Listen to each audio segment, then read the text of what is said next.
On September 4, 2025, the Hyundai electric vehicle battery plant in Elabelle, Georgia, bustled with activity, until a fleet of unmarked vehicles arrived. Hundreds of ICE agents stormed the site, sealing exits and sending thousands of workers into panic. The largest single-site immigration raid in U.S. history unfolded with military precision, halting the $7.6 billion project instantly. Workers scrambled for cover, some hiding in air ducts or even a sewage pond, as agents methodically swept the site.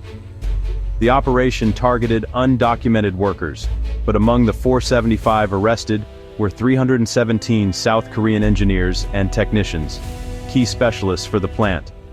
Their detention exposed a vulnerability at the heart of America's industrial ambitions. The raid's shockwaves rippled far beyond Georgia, threatening the project's future and the administration's economic strategy. What began as a symbol of American manufacturing revival became a scene of chaos and crisis. The human and economic toll was immediate, and the fallout was only beginning. The stage was set for a conflict that would test the foundations of U.S. policy. The aftermath was swift and severe. Detained South Korean professionals, disillusioned and facing legal limbo, chose to return home en masse. Seoul erupted in outrage, launching investigations and condemning the treatment of its citizens. The incident escalated into a diplomatic crisis, straining U.S.-South Korea relations already fraught with trade and security tensions. High-level apologies from Washington did little to calm the anger or repair the damage. In Georgia, the project's future hung in the balance.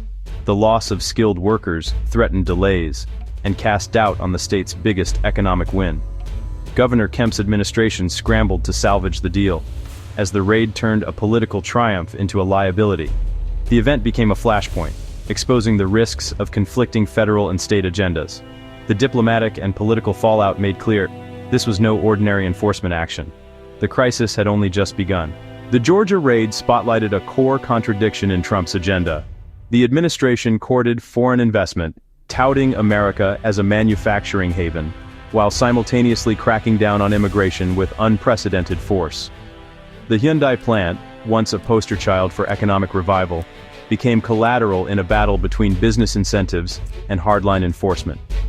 The message to global investors was muddled: bring your money, but beware the risks of unpredictable policy. Foreign companies now faced a dilemma: invest in America's future, or risk being ensnared by its politics. The raid's chilling effect rippled through boardrooms worldwide.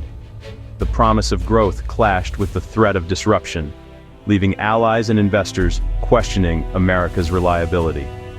The Hyundai incident became a cautionary tale for the global business community. The contradiction at the heart of U.S. policy was now impossible to ignore. The Hyundai crisis unfolded amid mounting pressures on U.S. construction and manufacturing. Trump's tariffs on steel, aluminum, and copper drove material costs sky high, derailing projects nationwide. 40% of contractors reported cancellations or delays due to soaring expenses even before the raid. Compounding the problem: a severe labor shortage. 92% of firms struggled to find workers, a crisis worsened by demographic shifts and declining vocational training. Immigrants, making up a third of the construction workforce, were essential, especially in fast-growing states like Georgia. Aggressive enforcement sent shockwaves through the industry, with workers abandoning sites out of fear. The result: a vicious cycle of rising costs, shrinking labor pools, and stalled projects. Immigration policy and economic reality collided, deepening the crisis. The industry's future now hung in the balance. Hyundai responded with public resolve, reaffirming its $26 billion U.S. investment plan. The company framed the Georgia raid as a setback, not a retreat, but quietly highlighted the need for global expertise. The loss of 317 South Korean specialists left a gaping skills gap, threatening delays and quality issues. Hyundai faced a dilemma: comply with U.S. hiring expectations or risk project failure without foreign talent. The company pledged stricter compliance, but the underlying problem remained. America's labor market couldn't fill the void overnight. The incident exposed the challenges foreign firms face navigating incentives, regulations, and political volatility. Even with deep pockets, Hyundai found the U.S. industrial landscape fraught with risk. The company's balancing act became a test of strategic resilience. The Georgia project's fate would signal whether America could deliver on its industrial promises. For Hyundai, the stakes had never been higher. Hyundai's ordeal was echoed in other sectors, especially shipbuilding. Once a maritime leader, the U.S. now held just 0.04% of the global shipbuilding market, dwarfed by China and South Korea. The administration pushed for revival, inviting foreign giants like Hyundai Heavy Industries to invest in U.S. shipyards, the promise world-class expertise and capital to modernize a struggling industry. But the same obstacles loomed: severe labor shortages and restrictive policies. Building warships requires thousands of skilled tradespeople, a workforce the U.S. lacks. Protectionist laws like the Jones Act further complicated foreign investment. Immigration restrictions, highlighted by the Georgia raid, sent mixed signals to potential partners. The message: help rebuild American industry, but don't expect access to the talent you need. The result: ambitions stalled by the very policies meant to spur growth. The White House insisted there was no conflict. Immigration enforcement and economic growth could go hand in hand. The official line: prioritize American jobs, invest in training, and foreign companies will adapt. Immigration raids were framed as necessary to protect U.S. workers, not hinder industry. Critics, however, pointed to mounting evidence of project delays, cancellations, and investor hesitation. Economists warned that tariffs and labor restrictions were undermining the industrial boom the administration sought. The disconnect between political narrative and economic reality grew starker. Industry leaders saw policy working against itself, stifling the very growth it promised.